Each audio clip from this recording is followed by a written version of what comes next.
السلام عليكم ورحمة الله.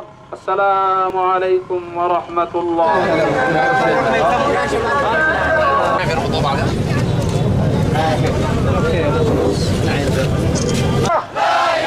إلا الله والشاهد حبيب الله.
رسالتنا لك ثوار لرئيس الجمهورية عبد الرب منصور هادي الرئيس الشرعي أن يقتص لقتلة الشباب، وأن يعلن العاصمة عدن، وأن يعلن صنعاء مدينة محتلة وصنعاء مدينة محتلة، ونبلغ الرئيس الشرعي عبد الرب منصور هادي بأننا صامدون واقفين معه حتى آخر لحظة وحتى آخر قطرة دم من دمائنا.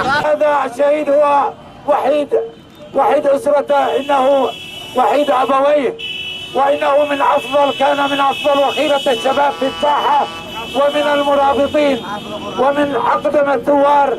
إن دماءه لن تذهب هدرا، وأن أولياءه سيتابعون قضيته بكل الطرق المشروعة، والثوار سيقفون إلى جانبه إن شاء الله.